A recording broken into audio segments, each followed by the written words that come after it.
Why is it so hard to say no to someone who's done something for you? You didn't ask for it. You don't owe them anything, and yet you feel like giving back. You think you're making a logical decision here, but no, the choice was already made for you before you even realized it, before you even knew if it was in your best interest. How did that happen? In the book Discard This Error, Antonio Damasio talks about this as part of our nature. We're not thinking machines. We are feeling machines that think. What if the invisible forces shaping your decisions are not based on logic, fairness, or even free will? Now imagine if you could break down these forces down into a formula made of 3 triggers so ingrained in how we interact that they shaped every yes you have ever given or haven't been given. Once you see this formula, you won't just understand why people say yes, you will know how to make them want to.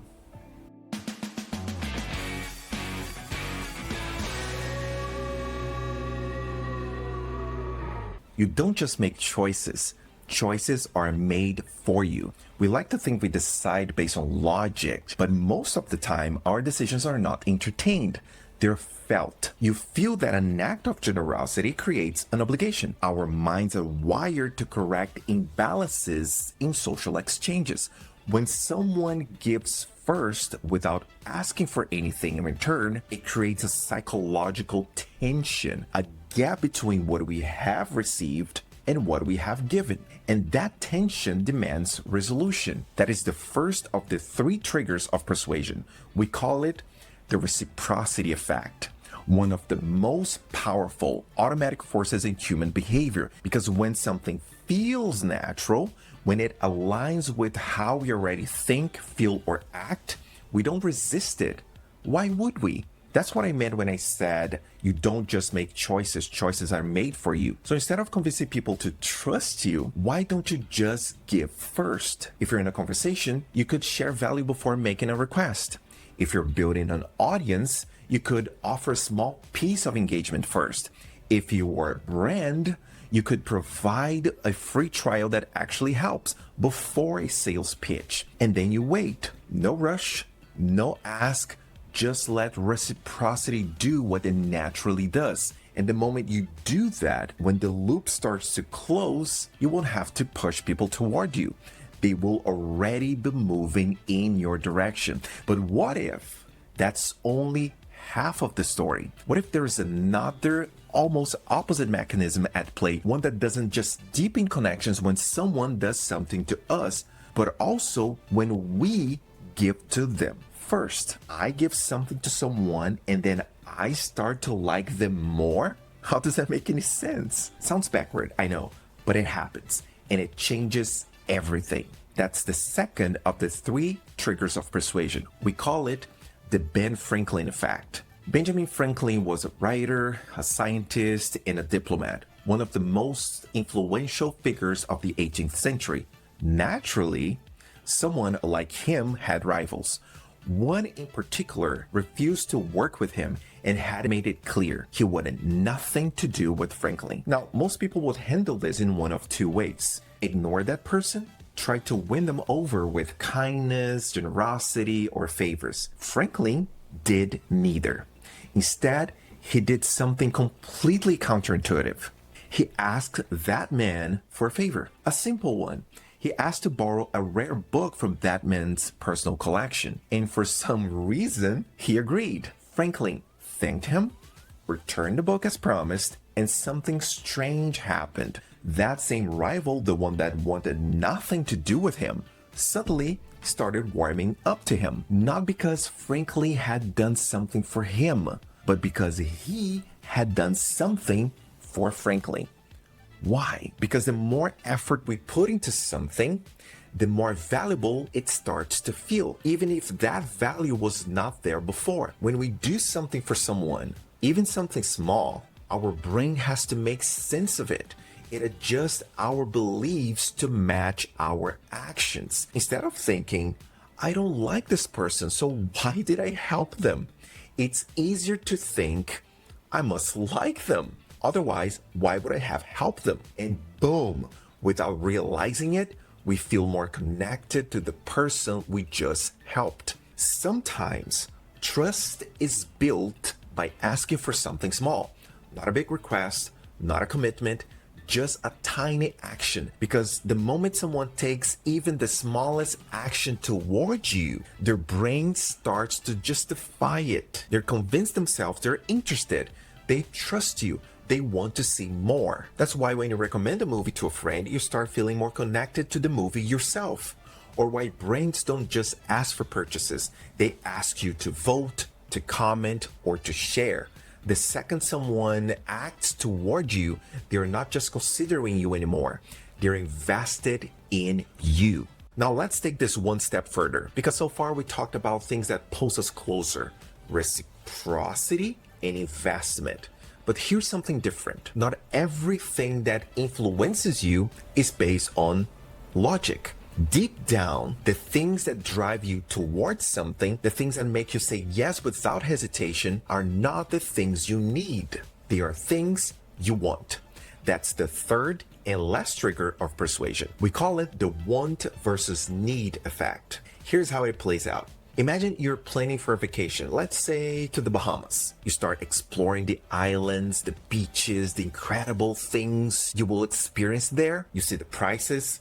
It's not exactly cheap, but you're excited. You're already picturing yourself there, feeling the sun, tasting the food, living the experience. And without even thinking about it, you start figuring out how to make it happen. Payment options, savings, adjustments, you will find a way. But there's another part of planning that same trip: booking the flight. And this part feels very different, doesn't it? You're not excited. You're not imagining the experience of sitting on a plane. You don't look forward to it. So instead of enthusiasm, your brain shifts gears. What's the cheapest flight? What's the most convenient schedule? What's the quickest route to get me there? Why does your mind behave so differently about these two parts of the same experience? Because lying on the beach in the Bahamas, that's what you want. But sitting on a cramped plane, that's just what you need to get what you want. Think about how differently you approach those two things. For the things you want, the things that excite you, that feel personal, that aligns with your identity, you're willing to invest more. Not just money, but energy, time, and effort. You enjoy the thought of it because it feels like you. But the things you need, the practical, logical, necessary things, your focus shift. You look for the cheapest, fastest, and easiest way to take them off your plate. You don't feel invested. You feel obligated. And obviously, this is not just about vacations and flights. It's about every decision you have ever made. Think about it. Why do people invest in dream cars but search for the cheapest insurance? Let's be smart about this. If you were a business, what would you like to sell? Wants or needs? Would you like to be the car dealer or the insurance provider in this example? Which one can push higher prices to consumers? Which one can build a brand? People pay any price to buy feelings. And here's how wants and needs align with that. People will pay any price to feel they got what they wanted, and people will pay as little as possible to feel they got what they needed. That's why nobody's loyal to airlines. No one dreams about which airline they will take. They just take the cheapest ticket and move on, because needs are not the goal. They're just the price we pay to get to the goal. The most successful brands, creators, and businesses don't sell needs. They sell wants in the form of identity, aspiration, and transformation. Because when what you offer aligns with who people are or who they want to become, logic doesn't stand a chance.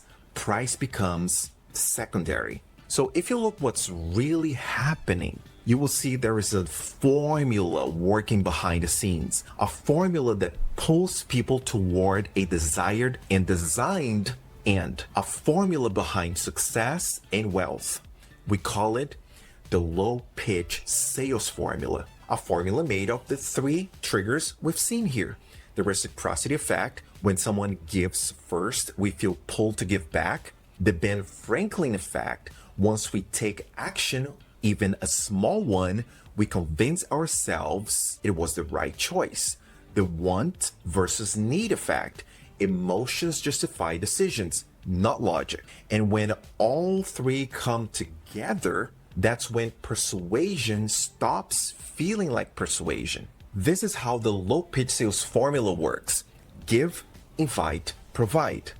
Give before you ask, invite before you sell, and provide what people want. Because when people feel valued before they commit, when they take even the smallest step toward you, and when what you offer speaks to their wants, not just their needs, saying yes doesn't feel forced. It feels natural. Every choice you have ever made is shaped by this invisible formula. Now you know what most people never will. That persuasion doesn't start with pressure. It starts with understanding. And when you understand what makes people move, you don't just chase outcomes, you create them.